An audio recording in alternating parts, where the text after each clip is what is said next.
तो अभी तक हमने अपने ग्राफ में हमने ग्राफ को रिप्रेजेंट करना सीख लिया। ग्राफ होता क्या है, ग्राफ को ट्रेवर्सल करना सीख लिया।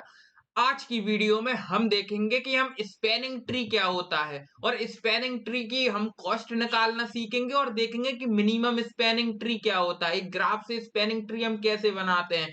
तो आज की वीडियो में हम ये सारी चीजें देखने वाले हैं और नेक्स्ट वीडियो में हम देखेंगे कि मिनिमम स्पैनिंग ट्री की कॉस्ट हम कैसे निकालते हैं, उसके लिए कुछ एल्गोरिथम होती हैं, वो हम नेक्स्ट वीडियो से देखेंगे।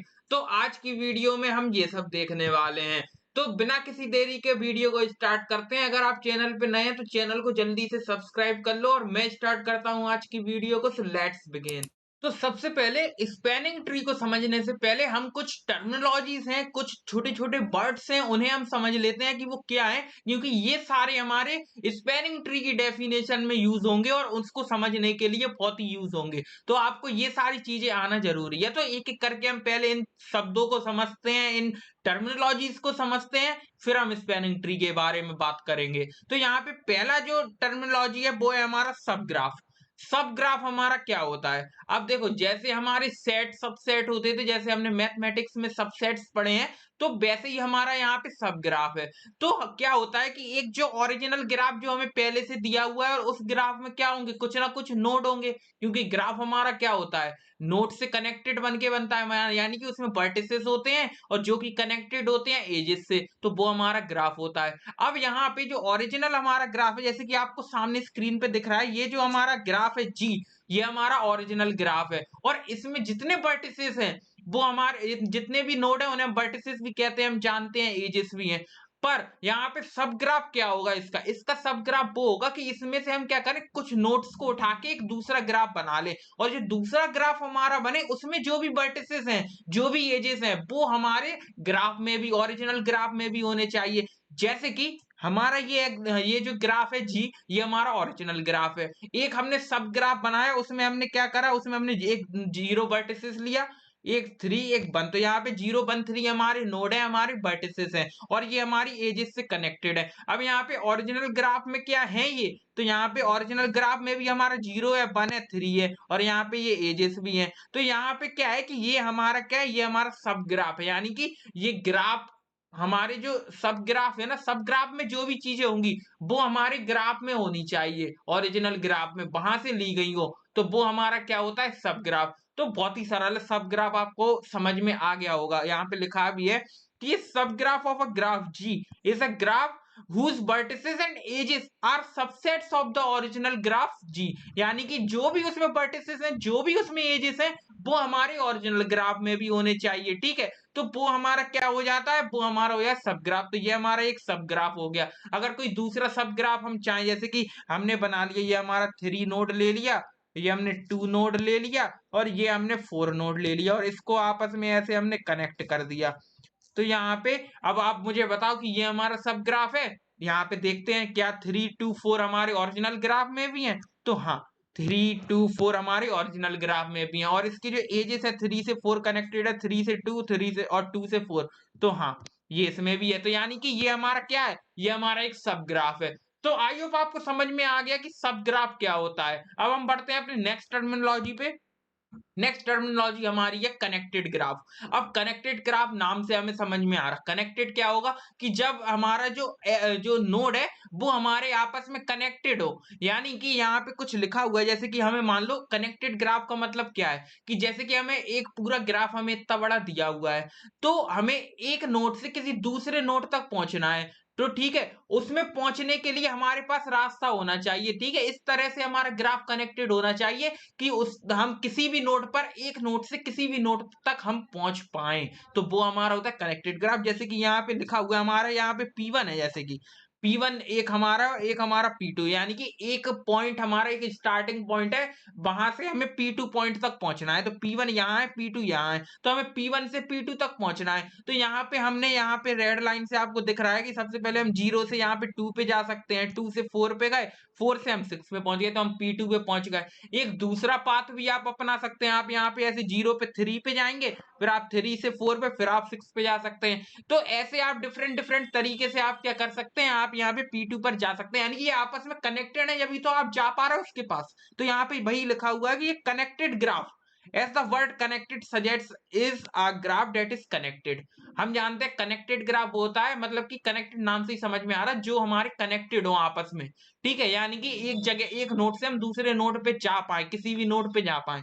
तो in the sense of topology space, और इट इज, अब आपको समझ में आ गया, थोड़ा सिंपल लैंग्वेज में लिखा हुआ है, that there is a path from any point to any other point in the graph, यानी कि एक पॉइंट से, कोई भी एक पॉइंट है उसके कोई भी दूसरे पॉइंट तक वो जा सके, यानी कनेक्टेड है इसलिए तो जा पा रहा। And the graph which is not connected is said to be disconnected. अब जैसे कोई ग्राफ है जो मतलब कि जिसमें हम नहीं जा पा रहे, यानी कि आपस में कनेक्टेड नहीं है, जैसे कि हम यहाँ पे देखें, जैसे कि हमारे पास ये कोई ग्राफ है 0 1, ठीक है, 2, और यहाँ पे है 3। अब अगर हमें 3 पे जाना है तो 3 हमारा कहीं से कनेक्टेड ही नहीं है, तो यहाँ पे ये हमारा डिसकनेक्टेड ग्राफ है। तो आई होप आपको ये समझ में आ गया कि कनेक्टेड ग्राफ क्या होते हैं, डिसकनेक्टेड ग्राफ क्या होते हैं, ठीक है। कोई भी नोड ऐसा खाली नहीं होना चाहिए कि जो कनेक्टेड ना हो हमारे ग्राफ में, मतलब वर्टिसेस हो पर वो कनेक्टेड ना हो, तो वो हमारा होता है डिसकनेक्टेड, नाम से ही समझ में आ रहा। अब हम बढ़ते हैं अपने तीसरे टर्मिनोलॉजी की तरफ। तीसरी टर्मिनोलॉजी हमारी है कंप्लीट ग्राफ। हमने एक सब ग्राफ देख लिया, हमने कनेक्टेड ग्राफ देख लिया, अब हम देखेंगे कंप्लीट ग्राफ क्या होता है। कंप्लीट ग्राफ वो होता है जो, मान लो हमारे पास कुछ नोट्स हैं, जैसे कि हमारे पास ये कुछ नोट्स हैं, 1 है, ये हमारे कुछ नोट्स हैं, यहाँ पे लिखा हुआ है 0 1, ठीक है, 2 और ये 3। अब यहाँ पे कंप्लीट ग्राफ हमारा क्या होता है कि ये जो हमारा कोई भी एक नोड पकड़ो, जैसे कि 0 है, तो 0 हमारे जितने वर्टिसेस यहाँ पे हैं सबसे कनेक्ट होना चाहिए। तो यहाँ पे 0 3 से भी कनेक्ट कर दिया, 0 1 से भी कनेक्ट कर दिया, 0 2 से भी कनेक्ट कर दिया। तो यहाँ पे अब हमारा ऐसे हमारा क्या होगा कि हर नोड हमारा ऐसे ही सबसे कनेक्ट होना चाहिए, तो वो हमारा कंप्लीट ग्राफ बन जाएगा। अब हम ऐसे ही 1 के साथ करेंगे, 1 हमारे 0 से ऑलरेडी हमने कनेक्टेड कर दिया, 1 को 2 से भी कर दिया, 1 को 3 से भी कर दिया, ठीक है। ऐसे ही हम 2 के लिए करेंगे, 2 को हमने 0 से कर दिया, 1 से कर दिया, अब हम 3 से भी कर सकते हैं, तो हमने 3 से भी कर दिया। ऐसे ही हम 3 के लिए देखेंगे, 3 हमारा ऑलरेडी 0 से कनेक्ट हो गया, 1 से 2 से, यानी कि यहाँ पे जो जितने नोड है वो हर एक नोड से कनेक्टेड है। तो यहाँ पे होता है, ये होता है हमारा कंप्लीट ग्राफ। तो यहाँ पे कंप्लीट ग्राफ अगर हम 4 नोड का देखें तो ये 4 नोड का हमारा कंप्लीट ग्राफ है, जैसा कि यहाँ पे बना भी है। और 3 नोड का अगर हम देखें तो यहाँ पे 3 हम देख सकते हैं, 3 हमारा 4 से भी कनेक्टेड है, 2 से भी कनेक्टेड है, यानी कि एक नोड जो जितने नोड है सबसे कनेक्टेड है, जैसे कि 3 है, 3 2 से भी कनेक्टेड है, 4 से भी, ऐसे 2 हमारा 4 से भी कनेक्टेड है, 3 से भी, ऐसी, और जो 2 है हमारा वो 4 से भी, 3 से भी। तो यहाँ पे क्या है कि कंप्लीट ग्राफ हमारा वो होता है जिसमें एक नोड कोई भी पकड़े और वो नोड हमारा हर नोड से कनेक्टेड होना चाहिए, तो वो हमारा होता है कंप्लीट ग्राफ। तो आई होप आपको ये समझ में आ गया। यहाँ पे लिखा भी है, complete graph is a simple and directed graph in which every pair of distinct vertices is connected by a unique edge, ठीक है। अब वो सबसे कनेक्टेड होना चाहिए, तो हमने यहाँ पे देख लिया, ठीक है। अब यहाँ पे हम आगे बढ़ेंगे और स्पेयरिंग ट्री के बारे में समझेंगे। आपको जितने भी जो टर्मिनोलॉजीज है वो आपको समझ में आ चुकी हैं, कनेक्टेड ग्राफ क्या होता है, सब ग्राफ क्या होता है, कंप्लीट ग्राफ क्या होता है, ये सारी चीजें आप सीख चुके हो। अब हम बढ़ते हैं अपने स्पेनिंग ट्री की तरफ। तो अब हमारा जो स्पेनिंग ट्री है उसको हम देखेंगे, तो आपको अब सारी चीजें समझ में आ जाएंगी, क्योंकि आपको जो बेसिक टर्मिनोलॉजीज हैं वो आपको क्लियर हो चुकी हैं, तो आपको अब सब स्पेनिंग जो ट्री है वो बहुत अच्छे से समझ में आएगा। तो धीरे धीरे हम समझते हैं। तो फर्स्ट पॉइंट हमारा वही लिखा हुआ है कि ये subgraph of a graph G is a graph whose vertices and edges are subsets of the, और मतलब ये सब ग्राफ की हमारी डेफिनेशन हो गई कि सब ग्राफ होता क्या है। ये जो सब ग्राफ वही होता है, सबसेट्स होता है हमारे किसके, ओरिजिनल ग्राफ का। इतनी बात हमें क्लियर हो गई, सब ग्राफ तो हम जानते ही हैं। अब हम देखते हैं स्पेनिंग ट्री की डेफिनेशन। हेंस एक कनेक्टेड सब ग्राफ, यानी कि इसका कोई हम सब ग्राफ बनाए, वो क्या हो, वो हमारा कनेक्टेड, और वो सब ग्राफ तो है पर वो कैसा है, कनेक्टेड सब ग्राफ। जैसे कि इसका हम कोई सब ग्राफ बनाए, तो यहाँ पे सब ग्राफ हम कैसे बनाएंगे, जैसे कि यहाँ पे कोई हम सब ग्राफ बनाए इसका, तो यहाँ पे मान लो 0 2 हमने बना दिया, और यहाँ पे 1, यानी कि हमने 3 नोट ले लिए इसी के। अब ये क्या है, आपस में कनेक्टेड भी हैं, तो यहाँ पे ये हमारा है कनेक्टेड सब ग्राफ। तो आई होप आपको क्लियर हुआ कि कनेक्टेड सब ग्राफ क्या, तो वही यहाँ पे लिखा हुआ है कि hence a connected subgraph S of a group G is said to be a spanning tree of the graph if and only if. अब एक जो कनेक्टेड सब ग्राफ तो होना चाहिए, एक कंडीशन आपको पता चल गई, और वो हमारा क्या होगा, वो हमारा स्पैनिंग ट्री होगा जब वो कुछ कंडीशंस को फॉलो करेगा। तो यहाँ पे कुछ कंडीशंस हमारी लिखी हुई हैं। अब तो पहली कंडीशन हमारी है, all the vertices of G are present in S. यानी कि जो भी जितने भी हमारे वर्टिसेस हैं, यानी कि 1 2 3 4 जितने भी हमारे ग्राफ में वर्टिसेस हैं वो हमारे वहां पे प्रेजेंट होने चाहिए। जो भी हम सब ग्राफ बनाएंगे, ठीक है, मतलब कि जो भी स्पैनिंग ट्री बनाएंगे वहां पे जितने वर्टिसेस हमारे ग्राफ में उतने पूरे तो होने ही चाहिए। साथ ही साथ दूसरी कंडीशन है, number of edges in S should be b-1 where we represent the number of vertices. यानी कि और उसमें एजेस कितनी होनी चाहिए, b-1 तो होने ही चाहिए। यानी कि b-1 होनी चाहिए और b हमारा किसको रिप्रेजेंट कर रहा है, हमारे वर्टिसेस को। यानी कि 4 वर्टिसेस है तो 3 एज तो यहाँ पे होनी चाहिए। तो अब आपको ये थोड़ा समझ में नहीं आया, आप कहोगे ये क्या बोल दिया। तो यहाँ पे हम समझते हैं इसे एग्जाम्पल से, इसी एग्जाम्पल को लेते हैं और समझते हैं इसे। तो आप मुझे बताना कि ये हमारा स्पैनिंग ट्री है या नहीं। तो यहाँ पे ये हमारा एक ग्राफ है, इससे हमें स्पैनिंग ट्री बनाना है। तो यहाँ पे सबसे पहले तो एक कनेक्टेड होना चाहिए, सब ग्राफ होना चाहिए। पहली कंडीशन हमारी है, all the vertices of G are present in S. यानी कि जो सब ग्राफ हम बनाएंगे उसमें सारे जितने भी वर्टिसेस हमारे जी में सारे हमारे होने चाहिए, किसमें, सब ग्राफ में। तो यहाँ पे हम क्या करते हैं, सबसे पहले ये सारे वर्टिसेस लिख लेते हैं, 0 1 2 एंड 3। तो यहाँ पे हमने चारों जितने वर्टिसेस जी में उतने हमारे इसमें, और हमारे क्या होने चाहिए, कनेक्टेड होना चाहिए। तो हमने इन्हें आपस में कनेक्टेड भी कर दिया, ठीक है, इन्हें हमने आपस में कनेक्ट कर दिया। और हमें यहाँ पे एक बात ध्यान रखनी है कि जो एजेस है वो हमारी b-1 होनी चाहिए। यानी कि अगर 4 वर्टिसेस हैं तो 3 होनी चाहिए, ठीक है। तो यहाँ पे कितनी है, 3 एजेस हमने बना दी। तो ये हमारा क्या बन गया, एक स्पैनिंग ट्री। आई होप आपको समझ में आया कि स्पैनिंग ट्री कैसे बना, क्योंकि इसमें देखो अब हम यहाँ पे देखेंगे ये कंडीशंस को फॉलो कर रहा है कि नहीं। तो यहाँ पे ये एक हमारा कनेक्टेड सब ग्राफ है, सब ग्राफ है क्योंकि इसमें चारों जितने भी मतलब कि वर्टिसेस जो इसमें है वो ओरिजिनल में भी है, यहाँ पे भी है।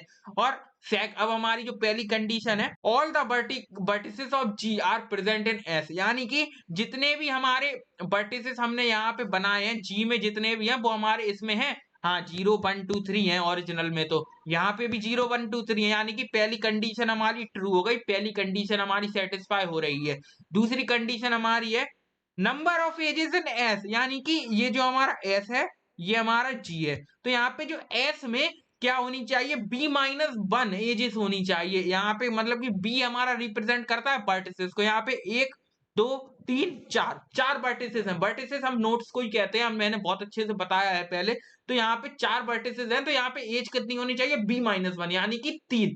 तो यहाँ पे हम देख सकते हैं एक एज जे है, 0 और 1 से कनेक्टेड है, 0 और 2 से कनेक्टेड है, 0 और 3 से कनेक्टेड है। तो यहाँ पे 3 एज है। तो यानी कि ये हमारा क्या हो गया, एक स्पैनिंग ट्री। अब दूसरा भी हम कोई स्पैनिंग ट्री बना सकते हैं, जैसे कि मान लो एक स्पैनिंग ट्री हम ऐसे भी बना सकते हैं, जैसे कि 0 हमारा है, 1 से कनेक्टेड है, अब 1 को हमने 3 से कनेक्टेड कर दिया और यहाँ पे 2 है। तो ये भी हमारा एक स्पैनिंग ट्री है, इसमें भी चारों नोड है, ये भी आपस में कनेक्टेड है, एज -1 है, b-1 यानी कि 3 है।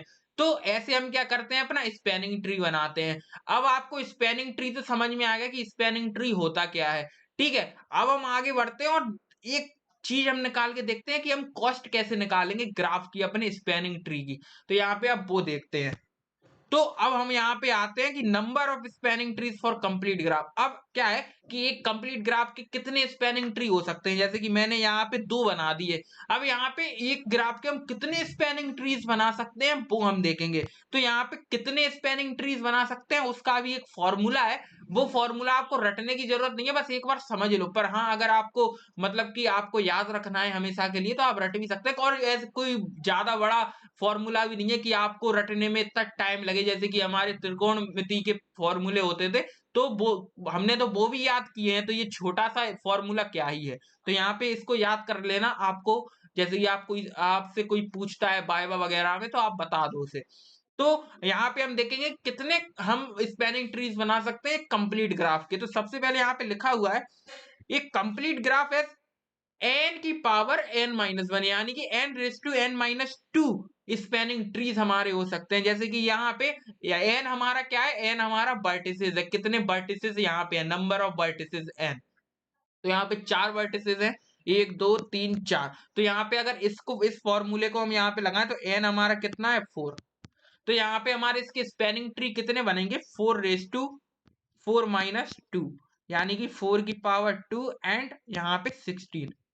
तो यहाँ पे इसके जो स्पैनिंग ट्री है 16 स्पैनिंग ट्रीज बनेंगे इसके, 16 स्पैनिंग ट्रीज इसके बन सकते हैं। तो यहाँ पे अब हमने यहाँ पे ये तो पता कर लिया कि कितने बन सकते हैं, तो इसके हमने दो तो बना ही दिए थे, दो ये है। और ट्राई आप कर लेना 16 बना के देखना और आप मुझे कमेंट बॉक्स में बताना कि आपके बने कि नहीं बने। तो यहाँ पे 16 इसके स्पैनिंग ट्रीज बन सकते हैं। हम क्या कर सकते हैं, अलग अलग तरीके से हम क्या करते हैं इसे बना सकते हैं। बस इस कंडीशन को आप फॉलो करो और हमारे स्पैनिंग ट्रीज बनते जाएंगे और मैक्सिमम हमारे जो नंबर ऑफ कितने बन पाएंगे 16।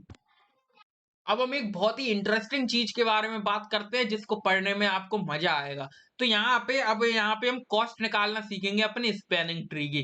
अब स्पैनिंग ट्री की कॉस्ट निकालने के लिए मान लो ये हमारा कोई ग्राफ है, जैसे कि हमने रियल लाइफ एग्जांपल में हमने देखा था कि ग्राफ हमारा क्या होता है। ग्राफ हमारा वो होता है मतलब कि नोड को आपस में कनेक्ट करता है, जैसे कि हमने गूगल मैप्स का एग्जांपल लिया था। तो यहाँ पे इतनी सारी सिटीज है वो आपस में क्या है कनेक्टेड है। जैसे कि आपको मान लो दिल्ली से मुंबई जाना है तो वो आपको कई रास्ते बता देगा, आप दिल्ली से मुंबई जा सकते हो, आप दिल्ली से पहले कोलकाता जाके भी मुंबई जा सकते हो, दिल्ली से जयपुर जाके भी मुंबई जा सकते हो। तो आपके पास वेरियस टाइप्स ऑफ आपको रूट्स हैं कि आप कितनी कितनी जगह से आप मुंबई जा सकते हो दिल्ली से।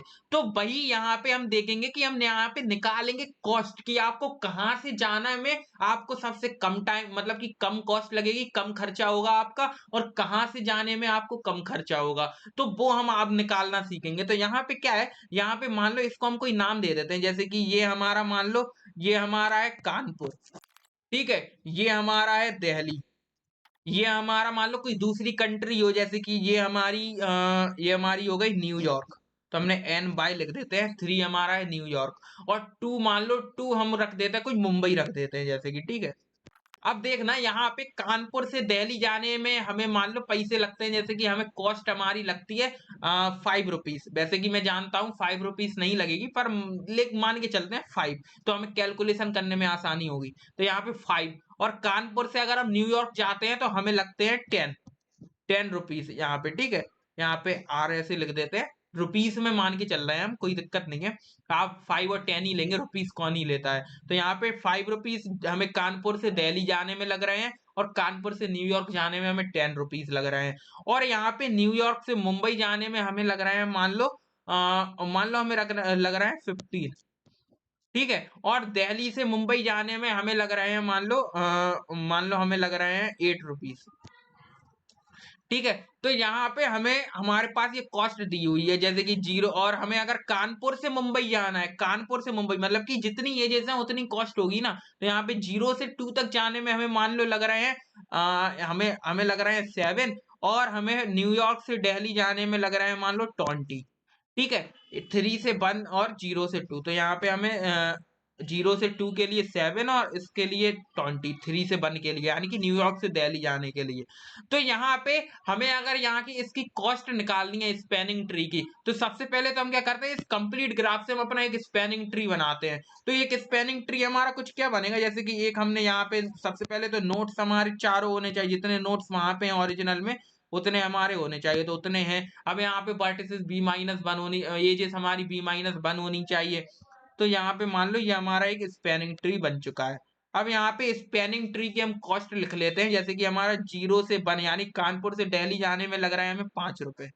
5 रुपए यहाँ पे लिखे हुए हैं ना। 0 से 3 मतलब कि कानपुर से न्यूयॉर्क जाने में हमें लग रहा है 10 रुपीज, और न्यूयॉर्क से मुंबई जाने में हमें लग रहा है 15 रुपीज। हमें यहाँ पे उन एजेस के नंबर लिखने हैं, उन एजेस की कॉस्ट लिखनी है जो कनेक्टेड है, जैसे कि 3 और 2 कनेक्टेड है, तो यहाँ पे 3 और 2 कनेक्टेड में कितनी है 15। तो यहाँ पे अब हम देखेंगे अगर हमें इसकी कॉस्ट निकालनी है स्पैनिंग ट्री की, ये हमारा क्या है, एक स्पैनिंग ट्री है। तो यहाँ पे अगर इस स्पैनिंग ट्री की अगर हमें कॉस्ट निकालनी है तो हम इन सबको जोड़ देंगे, ऑब्वियस सी बात है। हम क्या करेंगे, यहाँ पे कॉस्ट हम कैसे निकालते हैं, यहाँ पे लिखा है the cost of the spanning tree is the sum of the weights of all the edges in the tree. अब यहाँ पे हम इसको जोड़ेंगे तो ऑब्वियसली ये हमारा कितना आ जाएगा, ये हमारा आ जाएगा 15 प्लस 5 प्लस 10 इक्वल टू हो जाएगा हमारा 30। तो यहाँ पे इसकी कॉस्ट कितनी आ गई इस स्पैनिंग ट्री की 3। आई होप आपको समझ में आया है कि कॉस्ट हम कैसे निकालते हैं। जैसे कि अगर हम मान लो दूसरे स्पैनिंग ट्री, क्योंकि हम जानते हैं कि n⁻n-2 हमारे क्या बन सकते हैं, हमारे स्पैनिंग ट्री बन सकते हैं। तो ये हमारा एक स्पैनिंग ट्री बन गया। और यहाँ पे अगर हम दूसरा स्पैनिंग ट्री कोई निकालें, जैसे कि इसे हटाएं और दूसरा कोई स्पैनिंग ट्री निकालें, तो इसकी हमने कॉस्ट अभी दी थी, हमने इसको दी थी 5, इसको दी थी 10, और कुछ भी दे सकते हैं। हमने यहाँ पे इसको 15 दे दी, इसको 20 दे दी। और यहाँ पे आपको समझ में आ गया ना कि कॉस्ट क्या होती है। बस अब उस एग्जाम्पल को छोड़ो, अब यहाँ पे आओ। तो यहाँ पे और 0 से 2 के लिए हमने मान लो दे दी 8 रुपीज, और 3 से 1 के लिए 7।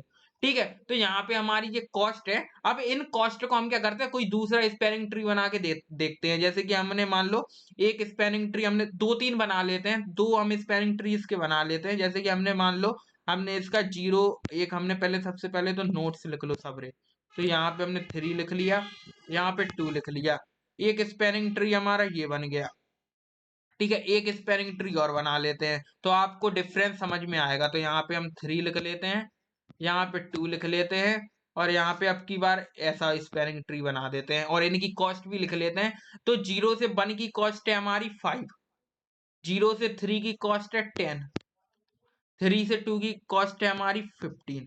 ऐसे ही यहाँ पे 0 से 1 की कॉस्ट है 5, 1 से 2 की है 20, और 3 से 2 की है 15। अब इन सबको जोड़ लेते हैं, तो ये वाला जो S1 स्पैनिंग ट्री और ये हमारा हो गया S2 स्पैनिंग ट्री। तो S1 स्पैनिंग ट्री की अगर हम कॉस्ट देखें तो कितनी हो जाएगी, 5, 10, 15, कितनी हो गई, 30। ठीक है, इन सबको हमने प्लस कर दिया यार, प्लस तो आप जानते ही हो। प्लस 5, 10, 5 प्लस 10 20, 20 प्लस 15 कितना हो गया, मतलब कि 10 और 5 15, और 15 प्लस 15 कितना हो गया, 30। तो यहाँ पे सेकंड स्पैनिंग ट्री हमारा है, और इसमें आपकी बार कॉस्ट दी हुई है 5, 20, 15। इन तीनों को हम जोड़ देंगे तो 5 और 15 कितना हो गया हमारा, 20, 20 प्लस 20 कितना हो गया, 40। तो S2 की कॉस्ट हमारी आई है 40। अब यहाँ पे हम देखेंगे कौन सा रूट हमारे लिए अच्छा होगा, किसमें कम खर्चा हो रहा हमारा, इस रूट में। यानी कि 0, ये वाला जो स्पैनिंग ट्री है S2, इसकी कॉस्ट ज्यादा है तो इसमें ज्यादा खर्चा होगा, और कम खर्चा होगा हमारे S1 में। तो यहाँ पे हम देख सकते हैं कि इसकी मिनिमम कॉस्ट किसकी अच्छी है, मतलब कि यहाँ पे S1 रूट से अगर आप जाएंगे तो हमें 30 रुपए ही खर्च होंगे, और यहाँ पे S2 से जाएंगे तो 40 रुपीज खर्च होंगे। तो यहाँ पे इस वाले स्पेनिंग ट्री की कॉस्ट हमारी कम है। तो यहाँ पे हमने कॉस्ट निकालना सीख लिया कि स्पेनिंग ट्री की हम कॉस्ट कैसे निकालते हैं। ठीक है, अब हम आगे बढ़ते हैं और आपके लिए एक क्वेश्चन है जो आप करके देखना, आपको मजा आ जाएगा। तो यहाँ पे एक क्वेश्चन है हमारा, इसमें आपको इसके 4 स्पेनिंग ट्रीज बनाने हैं, मतलब कि इसके आपको 4 स्पेनिंग ट्री बनाने हैं। और कैसे बनाते हैं वो हम ऑलरेडी देख चुके हैं। स्पेनिंग ट्री कुछ कंडीशंस हमारी सेटिस्फाई होनी चाहिए तो हमारा स्पेनिंग ट्री बन जाता है। तो अगर आप इनके स्पेनिंग ट्री बनाते हैं तो आप अभी वीडियो को पॉज करके आप इनके स्पेनिंग ट्री बना के देखें, और अब मैं इसको बना के दिखाता हूँ और आप अपने आंसर मैच करना। और अगर आपका आंसर मैच होता है तो give the biggest thumbs up in the comment box कि आपका आंसर ठीक आया। अब यहाँ पे हम बनाते हैं इसके 4, हमें स्पेनिंग ट्री बनाते हैं तो 4 स्पेनिंग ट्री बनाते हैं हम। यहाँ पे सबसे पहले 4 बार वर्टिसेस इनके लिख लेते हैं, 0, 1, 2, 3। ऐसे यहाँ पे 0, 1, 2, 3 सबको लिख लेते हैं ऐसे ही। तो यहाँ पे हमने 4 नोट्स अभी लिख लिया, अब इनको लिंक कर देते हैं तो एक स्पेलिंग ट्री हमारा कुछ ऐसा बन जाएगा। ठीक है, एक स्पेलिंग ट्री कुछ ऐसा बन गया, ये हमारा सेटिस्फाई कर रहा है ना। चारों नोट हमारे ओरिजिनल में भी है, यहाँ पे भी है, एजेस यहाँ पे B-1 है, हाँ है, यहाँ पे 3 एजेस हैं। एक हमारा कुछ ऐसा बन सकता है अगर हम देखें। ठीक है, एक हमारा कुछ ऐसा बन सकता है। ठीक है, एक हमारा कुछ ऐसा बन सकता है। तो यहाँ पे हमने 4 स्पेनिंग ट्री अपने बना लिए, और इनकी हम कॉस्ट भी लिख लेते हैं और सबकी कॉस्ट हम निकाल के देखते हैं। 4 स्पेनिंग ट्री तो हमारे अलग अलग बन गई है। अब यहाँ पे 0 से 1 की कॉस्ट है 2, 0 से 3 की कॉस्ट है 6, 2 से 3 की कॉस्ट हमारी है, मतलब कि यहाँ पे 3 है, यहाँ पे 2 है, तो यहाँ पे हम 3 लिख लेते हैं, इन्हें जल्दी से रिप्लेस कर देते हैं। तो यहाँ पे हमने 3 लिख लिया, 2 लिख लिया, 3 से 2 की हमारी कितनी है, 15। ठीक है, ऐसे ही हम सबकी लिख लेंगे। यहाँ पे 2, इसकी कितनी है 8, इसकी है 15। ऐसे ही यहाँ पे लिख लेते हैं, इसकी है 6, इसकी है 15, इसकी है 8, इसकी है यहाँ पे 6, 2 और यहाँ पे 8। अब सबकी हम कॉस्ट निकाल लेते हैं, तो सबकी कॉस्ट हम ऑलरेडी निकाल सकते हैं और आप यहाँ पे इसकी कॉस्ट आप निकाल लेना। आपने अगर यही स्पैनिंग ट्री बनाया तो कॉस्ट यही आएगी और आप कोई भी स्पैनिंग ट्री बना सकते हैं। आपने किसी ने और तरीके से बनाया, क्योंकि 6 हमारे यहाँ पे कितने बन सकते हैं, 16 हमारे स्पैनिंग ट्रीज बन सकते हैं। तो आई होप आपको समझ में आया कि स्पैनिंग ट्री कैसे बनते हैं। अब हम आगे बढ़ते हैं, इनकी हमने कॉस्ट निकालना सीख लिया कि कॉस्ट हम कैसे निकालते हैं।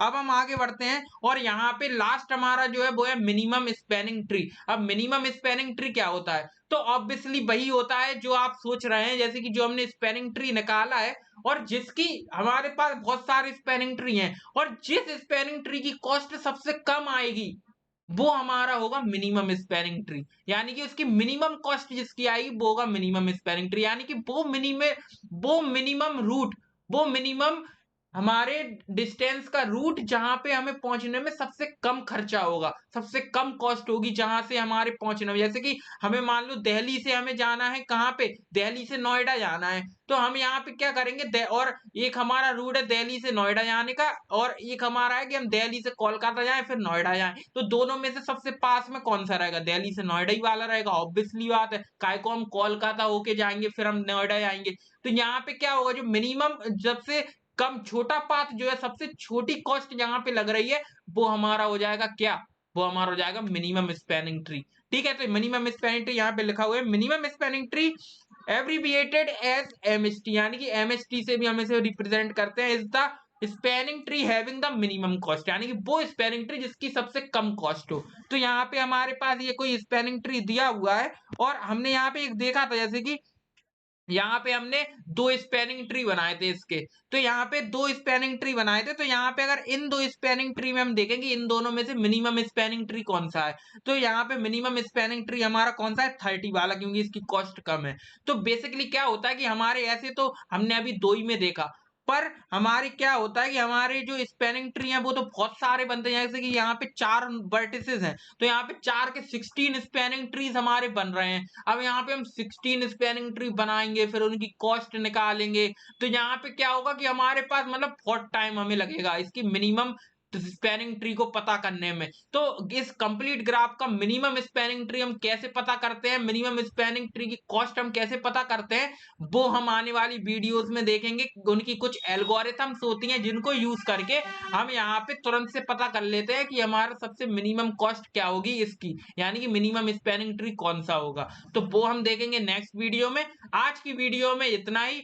आज की वीडियो को हम यहीं पे रैप अप करते हैं। जो बेसिक बेसिक कॉन्सेप्ट्स हैं वो आज की वीडियो में मैंने बता दिया। नेक्स्ट वीडियो से हम यहाँ पे मिनिमम स्पैनिंग ट्री को कैसे पता करते हैं, कौन सा मिनिमम स्पैनिंग ट्री है, उसकी कुछ एल्गोरिथम्स को पढ़ेंगे आने वाली वीडियोस में। तो आज की वीडियो को यहीं पे रैप अप करते हैं। अगर वीडियो थोड़ी सी भी अच्छी लगी हो तो वीडियो को लाइक करना और चैनल को सब्सक्राइब करना, और अगर आप मुझसे पर्सनली कनेक्ट करना चाहते हैं तो आप मेरे इंस्टाग्राम को भी फॉलो कर सकते हैं। तो मिलते हैं आपसे नेक्स्ट वीडियो में, तब तक के लिए thanks for watching, take care and bye bye.